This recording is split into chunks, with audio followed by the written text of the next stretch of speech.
সংসার আছে, আমার বাড়ির যাইতে হইব বাবা। তুমি না হয় মাতবর সাহেব, আমি বিয়ে করছি মাত্র 2 দিন হয়েছে, এর মধ্যে আমার বাপে আমার শাশুড়িরে কেমন করে করে, মানে বিয়া কপালে লাথি মারি বেড়া, তোর কাছ থেকে আমি ভাত কাপড় চাই বেড়া। এই আপন ভাই কামটা কর নাকি?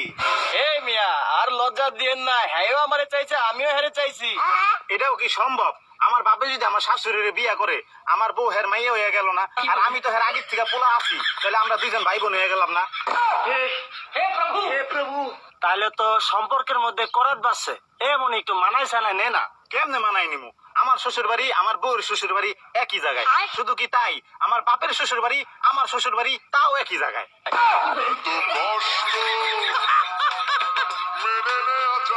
আমার যদি ছেলে পেলে হয়, আমার বাপের নানা কইব না দাদা কইব? আমার বাপের যদি ছেলে পেলে হয়, আমারে মামা কইব না দুলাভাই কইব? এ তো মহাবিপদে বললাম, এর আগে তো মোর একটা শালিশও এরকম বাদে নাই। তা নয় আমি বাদই দিলাম, আমার বাপের কি আমি আব্বা কমু না শ্বশুর কমু? এ আমি কঠিন প্রশ্নের সম্মুখীনে বললাম। গেদু, তুই না হয় একবার ড্যাডি ক। আমি না হয় ড্যাডি কইলাম, আমার বউ আমার আব্বারে কি শ্বশুর কইব না আব্বা কইব? আর তো কুলাইতে পারলাম না।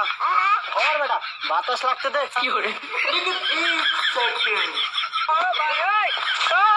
মাথায় হ্যাং হলে তো হইবে না মাতব্বর, আমি কি আমার শাশুড়ির মা কমু না শাশুড়ি কমু? ভাইপো, তুই না হয় একবারে মাম্মি ডালনি ক।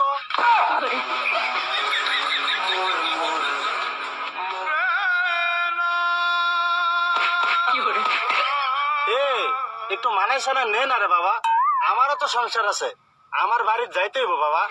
তুমি না হয় বাড়ির যাইবা, আমি বাড়ির গেলে এমন হয় আমি কি নিজের বাড়ি আইলাম না শ্বশুর বাড়ি আইলাম?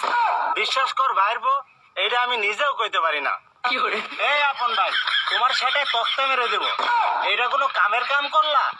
তোমাকে এই বাপ বেটার বিচার করতে তোমার দাদারে লাগবে, আমারে তোরা মাফ করে দে। আর